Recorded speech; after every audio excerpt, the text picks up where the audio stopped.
Hello, everyone. This is your host, Alex Valgood, and this is Leap of Health. And today I am so pleased to have Marika Steen. She's a functional nutritional therapy practitioner and a master restorative wellness practitioner. Um, Thank you for being here today. I know we're on the other side of the world, each other, but thank you for connecting with us. Um, and My before pleasure, we really. Happy to be here. Yes, thank you, thank you. And before we start, we're going to be talking about fiber today. We know it's so important. We hear it a lot, so we're going to be talking about that. But before that, tell us a little bit about your journey. Tell us a little bit about yourself and how you got yourself to be a practitioner now. Yeah, so I mean, it was probably what like it happens with most of, people who end up working in the functional medicine realm is my own story kind of led me to going back to school. So I was having a lot of digestive issues and I had migraines ever since I was 3 years old. So basically, I've had this very early on already, but I never actually knew that. I mean, I never thought that my digestion could be also linked to my migraines or, things like that. So basically, it's been something that has kind of accompanied me my whole life, and I never knew. I've always had this kind of bloated belly and I never dared to wear like a topless shirt or anything like this because of that. I always felt like fat, although I wasn't. And yeah, and then I think really when I was in my early 30s, or actually more late 30s, was when I had a lot of, now I know, accumulated stress, from work. I was just overdoing it. I was just, that busy bee in the corporate world who was just, trying to meet all the deadlines and who was just saying yes to everything and doing all too much, and then compensating that stress by over exercising. And so I did burn out, but also my digestive health. And so I was also living at actually an apartment that had mold. And I did not know that, of course. But basically, I was just getting worse and worse. And it seemed like I was removing one food after the other. I was like, okay, and it seems now I can't eat this anymore. And then I had this chronic eczema. So I looked like I had put like too much makeup on my eyes, so they were like bright red, above here. So that was really unpleasant too. And yeah, and I was just getting really gassy after food, so turning all red and feeling tired, and I was just feeling horrible. And so I started, and I was always like passionate about nutrition and exercising, being healthy, but really I didn't really know what I was doing anymore. I was just trying all these supplements, kind of randomly, and nothing actually seemed to work really. And so I was really sick of it. And I was going to all these doctors, and they were all just saying, "Oh yeah, you're stressed." So one doctor actually gave me beta blockers to deal with heart palpitations and stress, and and Wow. and and I was like, I'm not gonna take that. And then so I went to look for other doctors, more alternative. But basically, the best I got was, a little bit of relief, like, starting to work on my gut lining. That helped a little bit, but I never actually got really better. My hormones were a mess. I didn't have a period for almost a whole year. So everything was out of whack. My blood work my liver enzymes were elevated. My thyroid was, yeah, everything was crazy. And basically I was going to all these doctors, and at one point I just got so fed up. I was like, you know what? I'm gonna go back to school and I'm gonna do this myself. And that's what I did. So I started studying with the NTA, in the Nutritional Therapy Association in the US. And that actually helped me understand a good deal about what was going on in my gut, but it was still not, let's say, good enough So I continued studying with the Restorers Wellness Solutions, which is more of a functional training. So there I learned to actually, so I did basically their module is you study, but you either you have clients that are willing to kind of be your test person. But in my case, I just really tested myself. So I did the stool testing and the food sensitivity testing. I did it on myself. And then with the help of my teachers, I developed my own healing protocol. And that's actually when I finally got better. My eczema was gone. And I think for the first time in my life, I actually had a flat tummy.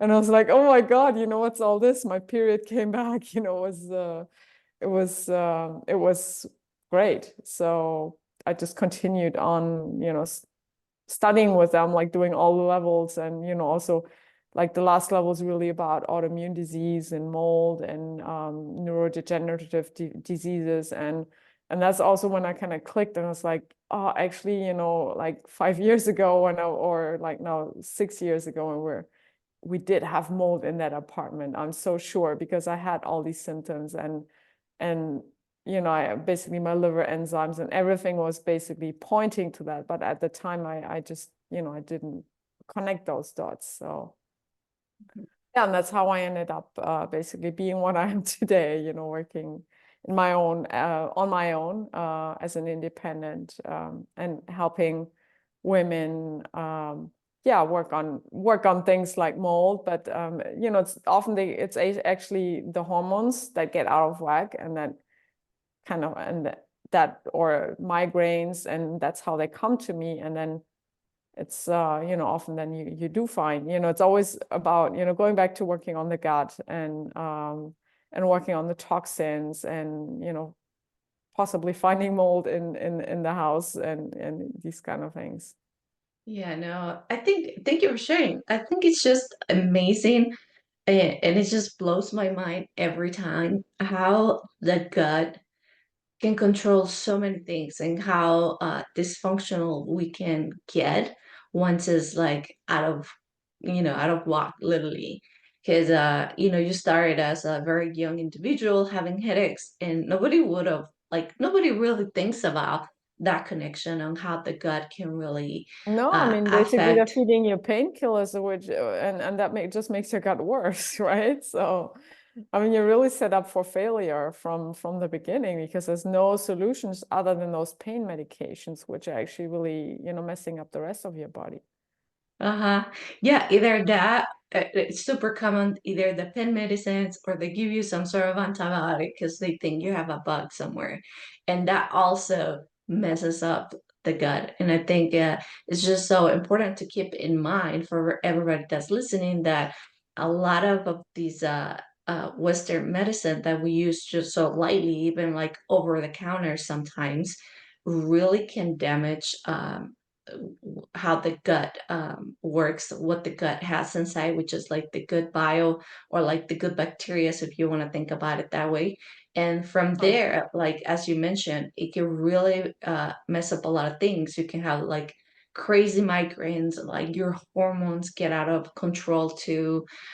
You can have other secondary. It has a big impact on your blood sugar as well. So, I you can actually get a risk of, becoming diabetic because of your gut, because That's there's so crazy. those bacteria that are producing all those endotoxins that, Mhm. that stress out your nervous system, and that make your body produce the cortisol, and then your blood sugar goes up, and basically you're actually eating fine, or it's not the food that you eat, but it's the inflammation in your body, or that's coming from your gut, or possibly from somewhere else, that's basically actually driving this. So it's really crazy.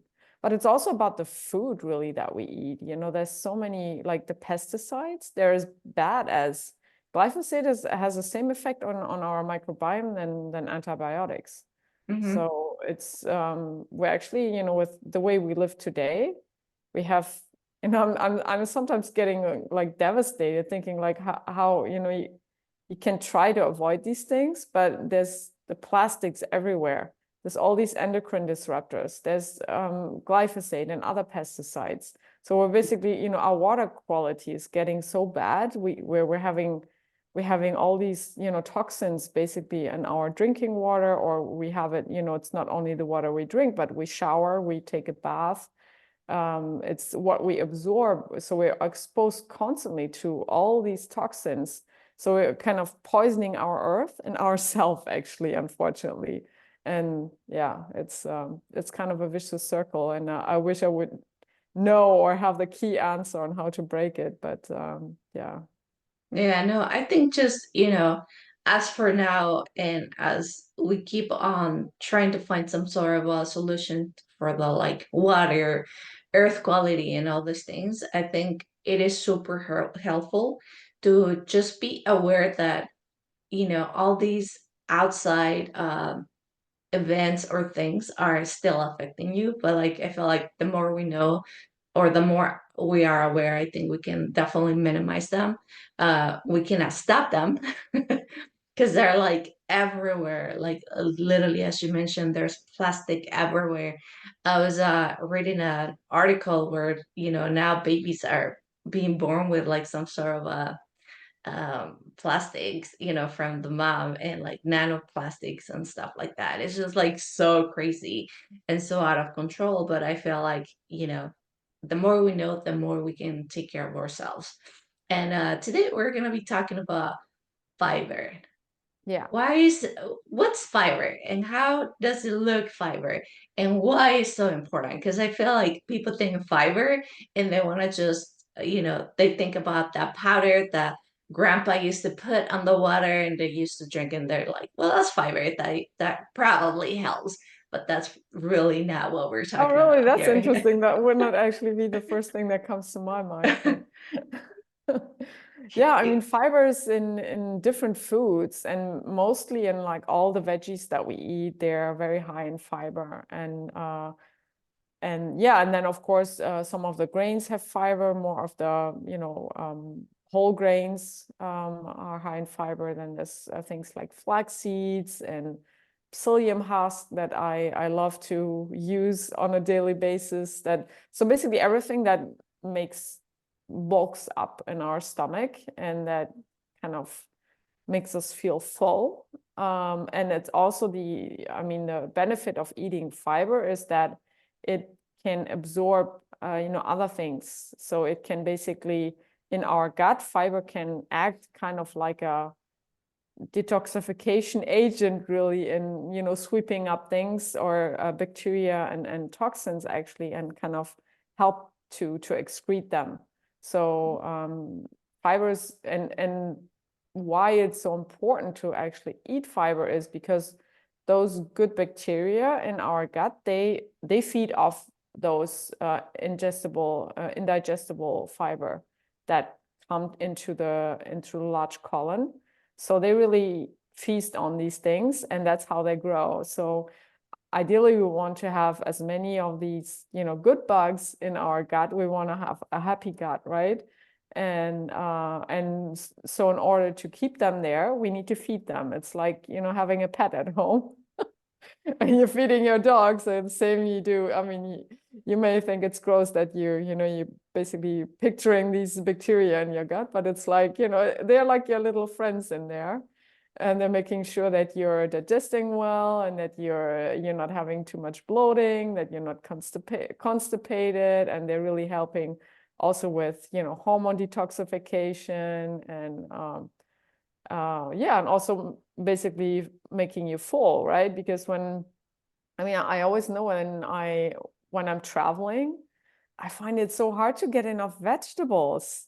And it's sometimes at a restaurant when I just order like extra vegetables and then they give me a plate of potatoes. And I'm like, what the fuck?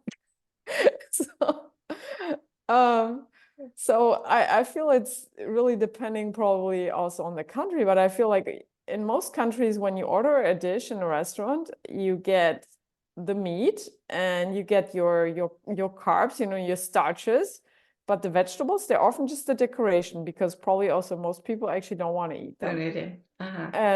And then when you say, oh, can I have extra vegetables and not the starches, then people already look at you like you're, you know, like a crazy person. But yeah, then sometimes all you get is basically, potatoes or yeah. So it's frustrating. I always feel like my digestion also get like I'm somebody who's more prone to constipation. And when I don't eat my veggies, I know, I will not be able to go to the bathroom. So I want to eat my veggies. And it's also basically, I don't know, I feel like I feel much better like eating the green stuff and, eating those veggies. I enjoy eating them.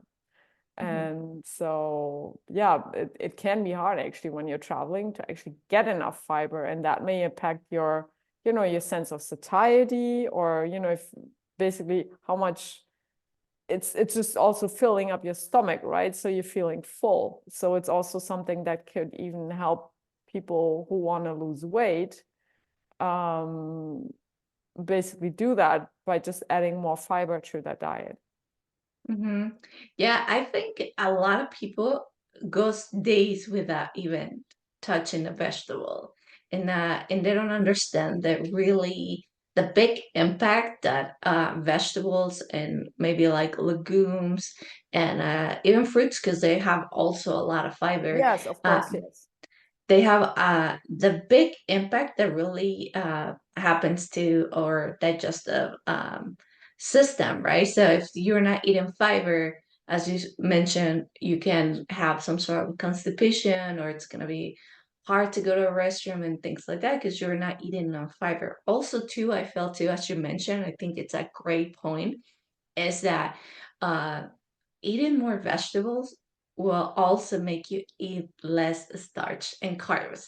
And for all those people that are always kind of like watching what they eat and everything like that, that will be an amazing and great way to actually, why don't you eat your proteins and your vegetables first, and then have that kind of like carbs and starches kind of Yeah, like at the exactly. end. Yeah. You will notice you're gonna be like, oh, I think I'm just gonna skip the potatoes or the little rice. I feel really full right now.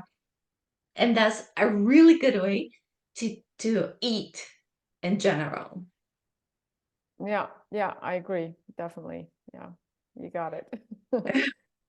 How are those I know we're always are told you gotta eat fruits and you gotta eat vegetables. What's the actual amount of fruits and veggies that we're supposed to be eating that people are probably not?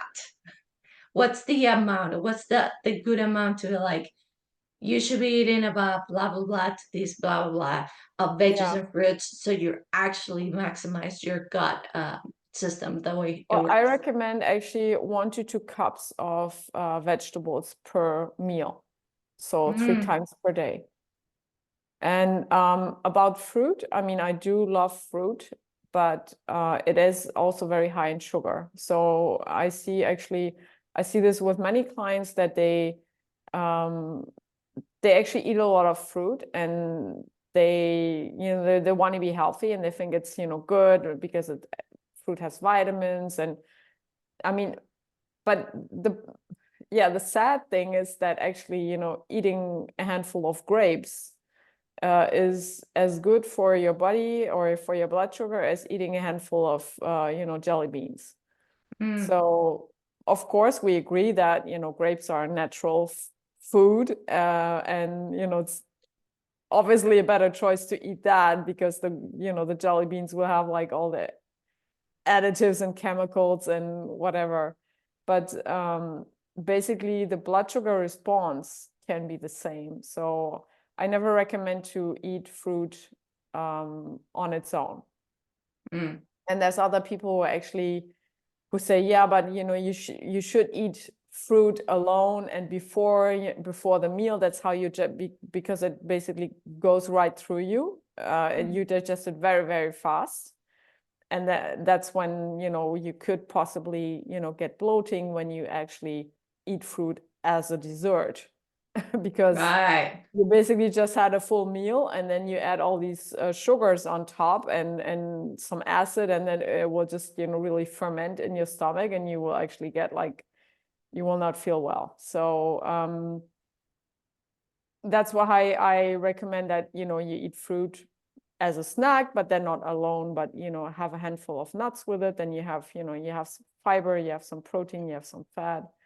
um that's a better combination, and stay away from the fruit that's like very high in sugar, or not like try to get like all your fiber from, those foods. So I really recommend to mainly focus on the vegetables. And as we said before, basically they make you feel full as well, so you can actually eat a lot.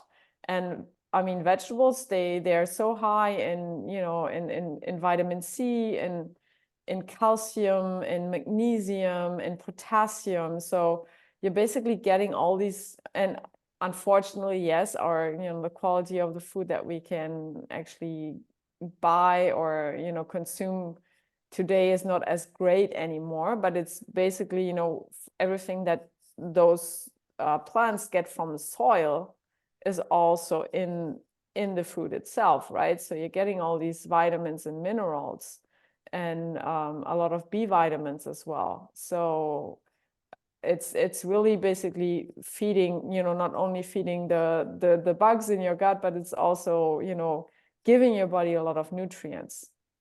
Mhm.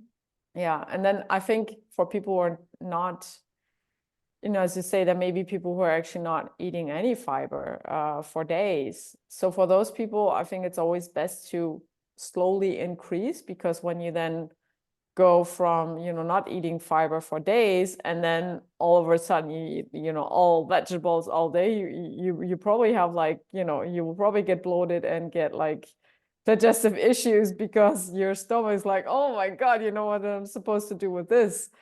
It's like, oh, I have to work so hard right now. Mhm. So yeah, it's probably better to, slowly increase, so that your digestive system gets used to it, and then you can, and then your body can handle it. Yeah, definitely. Not get your body in shock of like you've been eating all this crap and suddenly you're like, I'm just gonna eat vegetables now.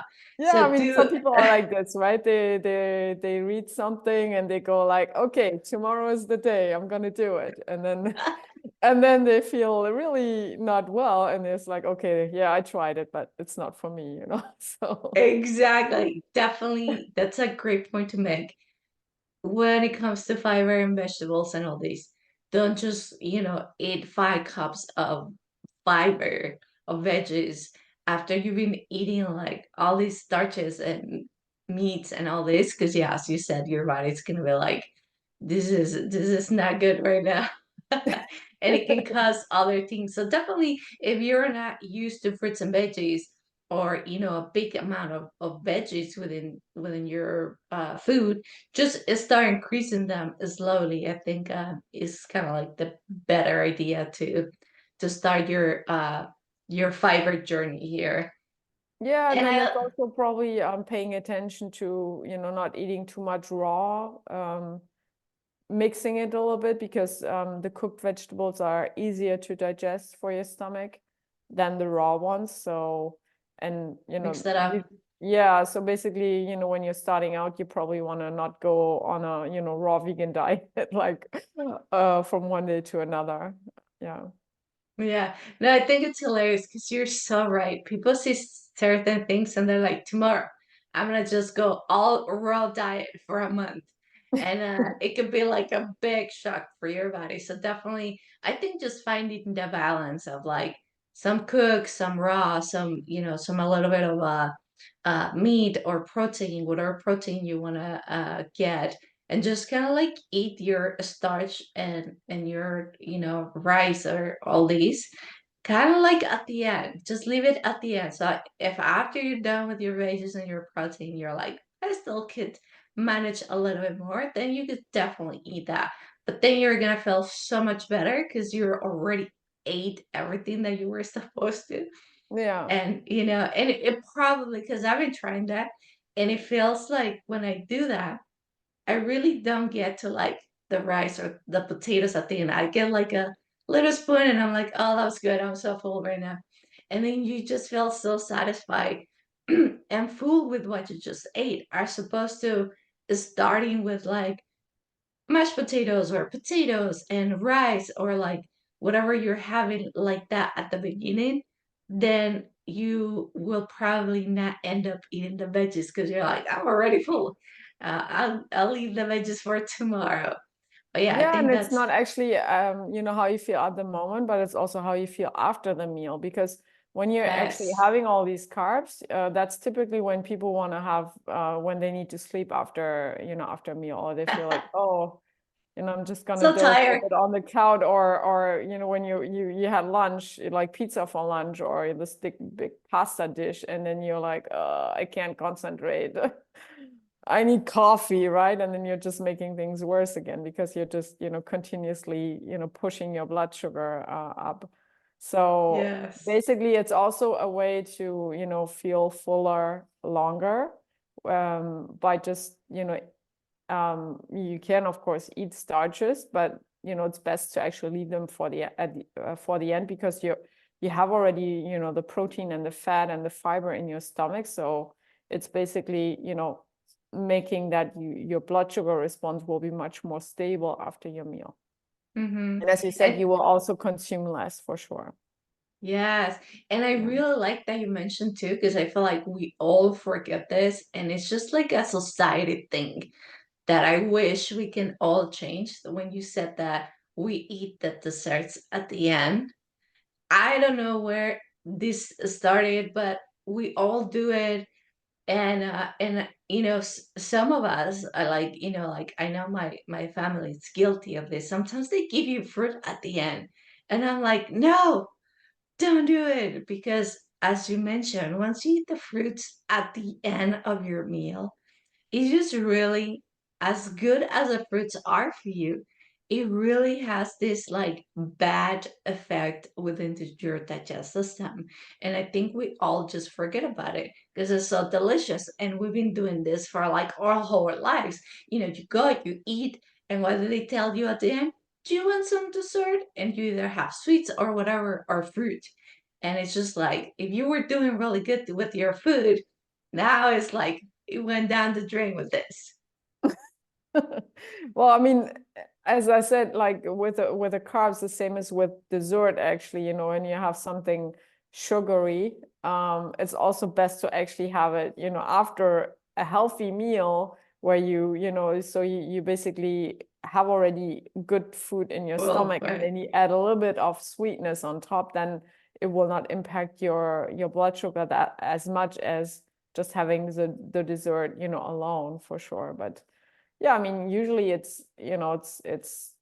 think it's a habit, or it can be psychological. I mean, I know that, as I told you, my partner is French.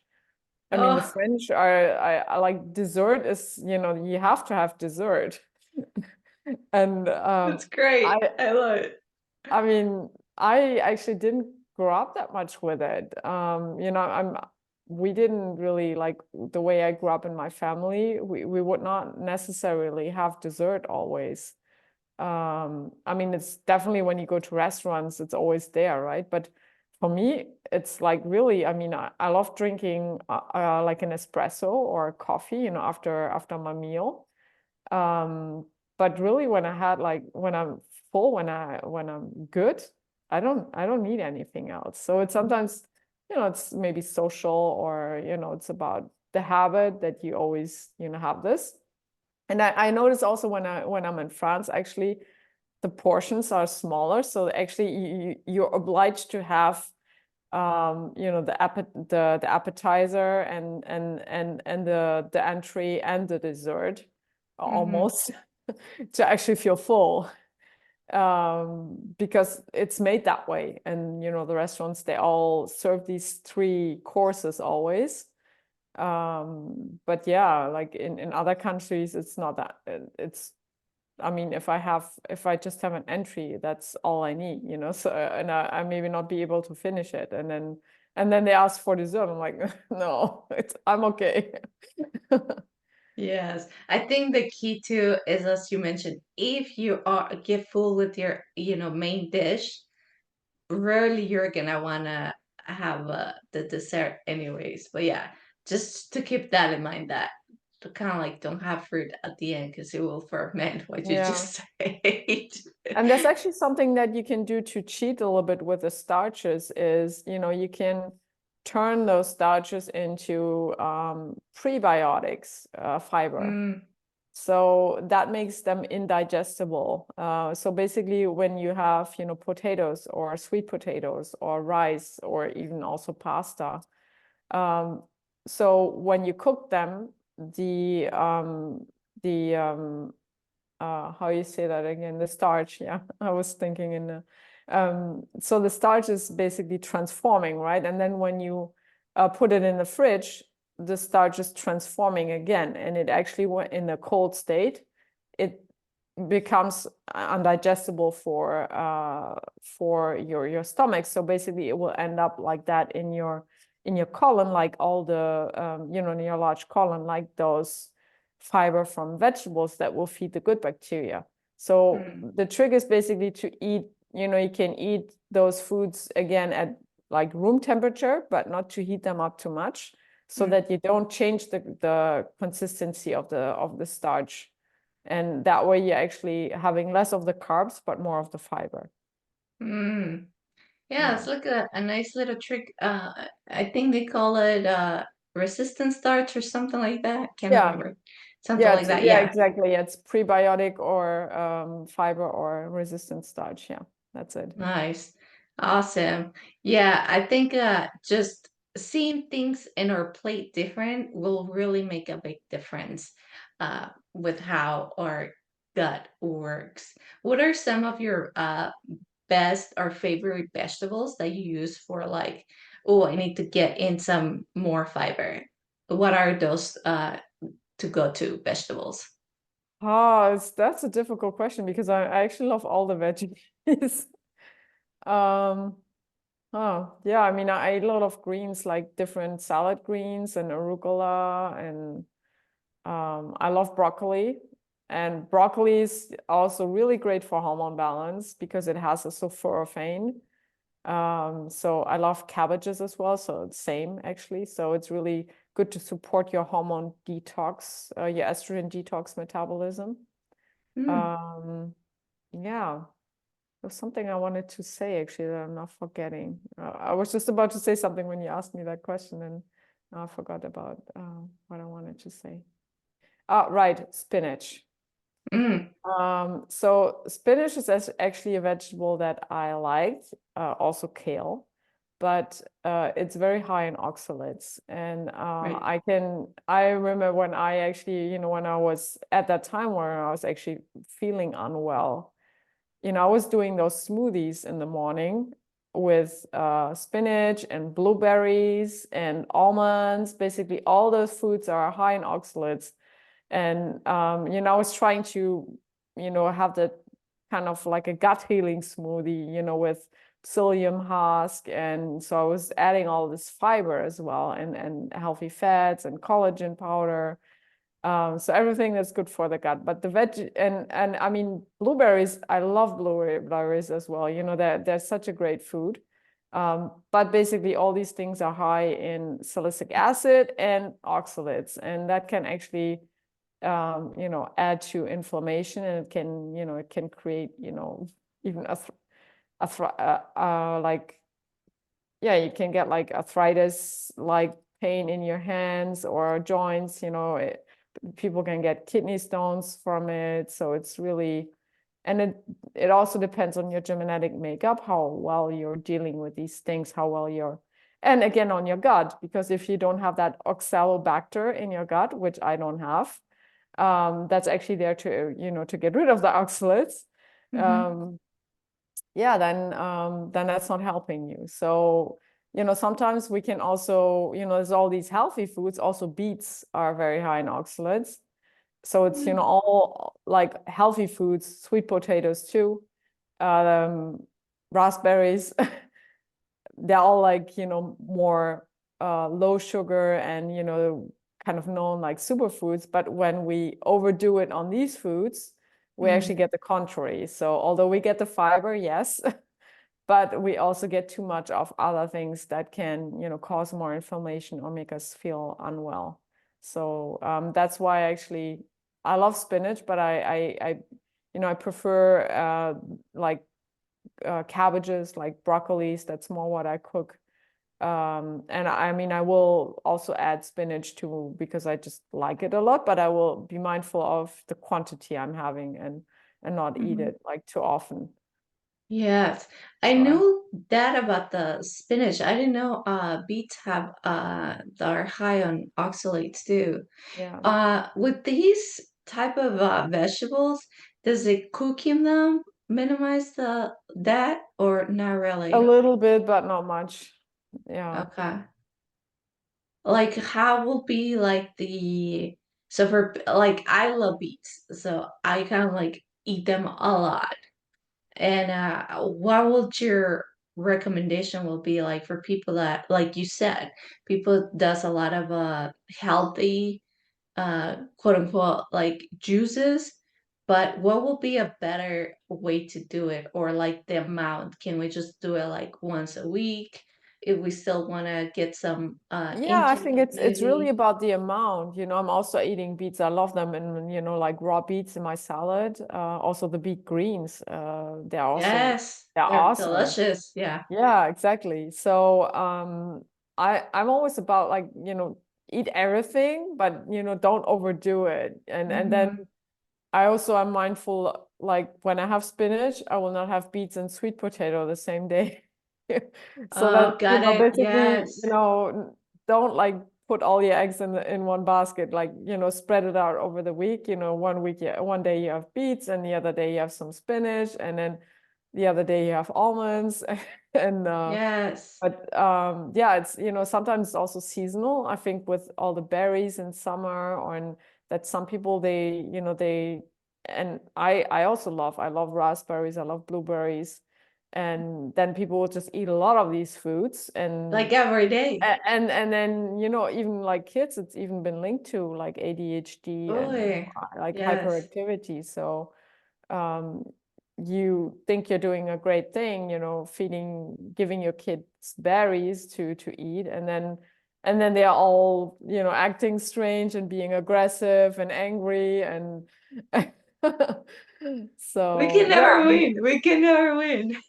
yeah, I know. Well, but that's what I say, don't try to be perfect and don't like overthink it. But Yeah. yeah, basically don't like have all these foods at the same day. Same time. Chocolate is also unfortunately high in oxalates, so I'm also having chocolate. Oh.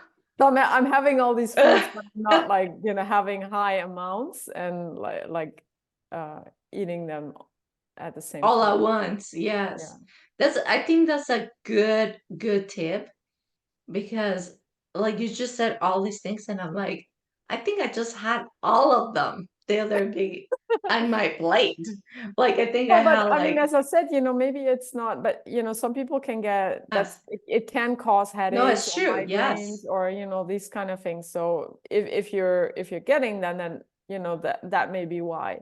But Hmm. it may also do nothing to you. If Yes, you don't yes. get like Listen any to your joint body. pain or yeah, exactly.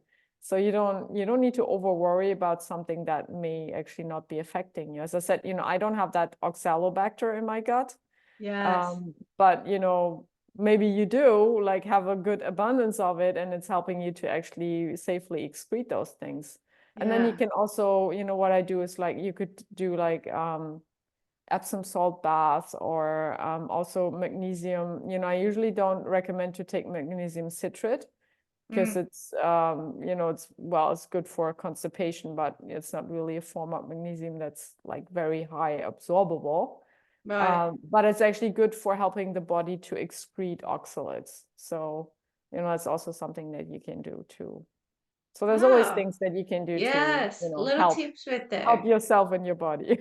Is the magnesium that you're talking about, is that the one that people usually put in water and drink it? Yeah, I think so. Yes, the The citrate the is one the that poly. they market it as like, if you're not feeling good, this will put you in a good mood or something like that. Is that the one Yeah, that it's we're it's a talking about? cheaper form. Yes. It's usually, yeah.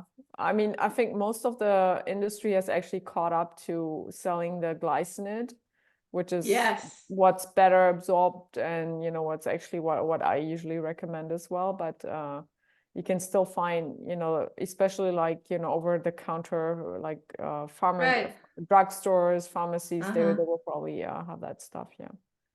Wow. That Yeah. was very interesting. And I love too, because I think this is just important for the audience, whoever is listening, that certain minerals will work together with certain vitamins.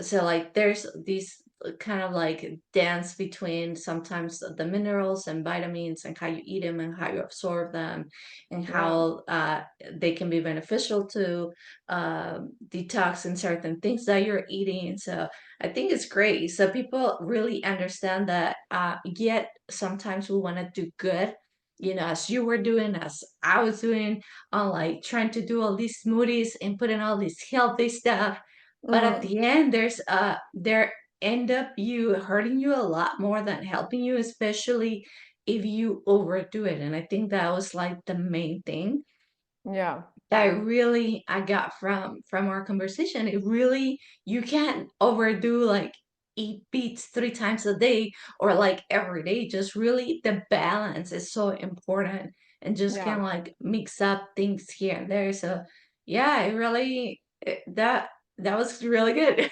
to just Yeah, and I keep think in maybe mind of just all to these things.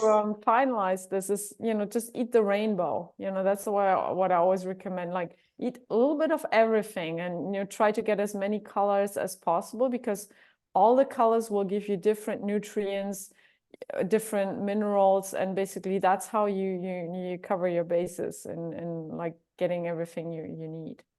That's awesome. Yeah. Yeah.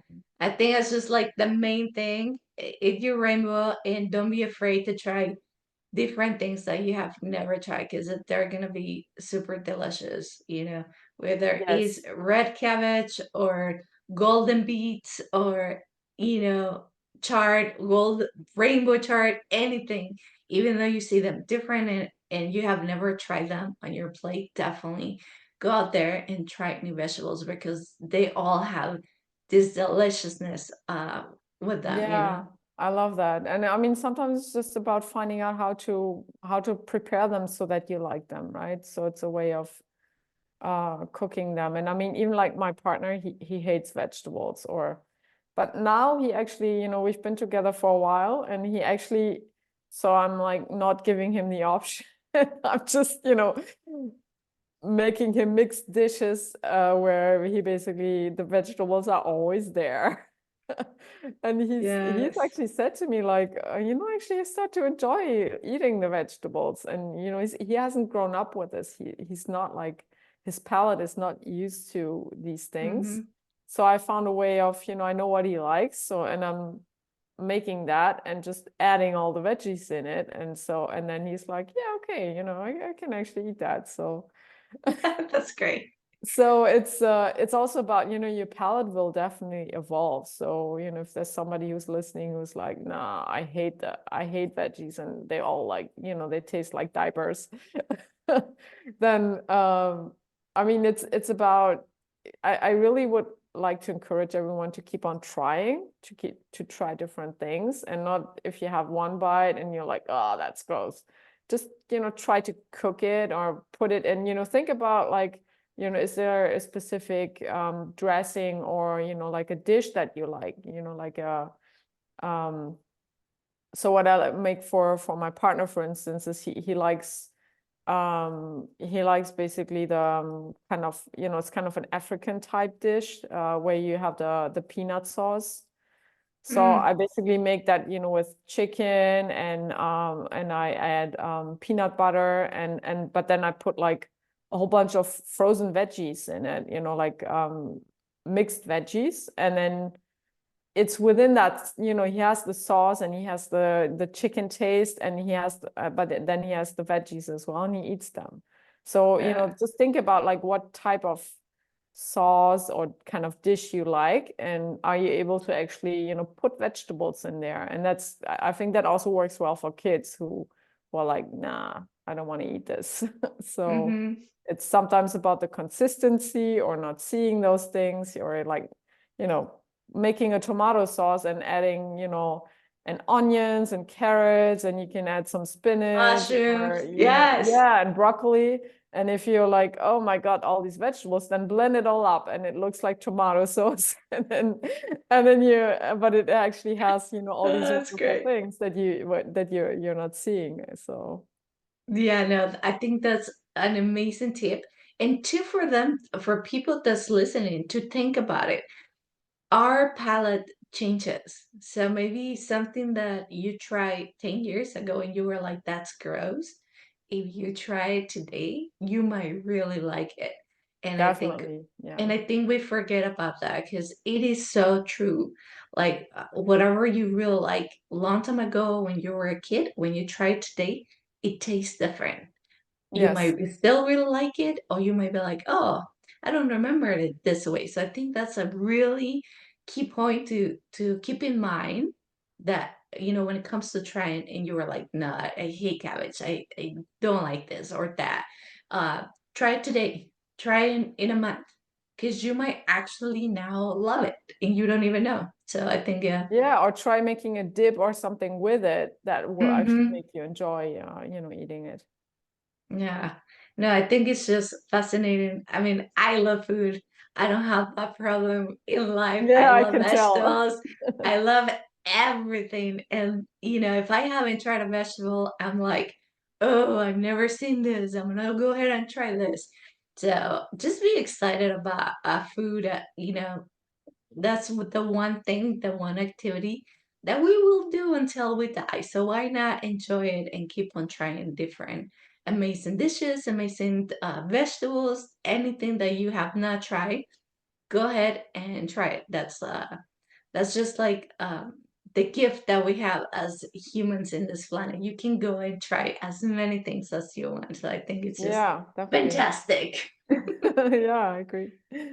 No, I think this conversation has been amazing. Is there anything else that you would like to tell us before we go? No, I don't think so. No. If anyone wants to get in touch with you, where can they find you? They can find me on Instagram at Americasteen. Hmm. Or I have my website as well.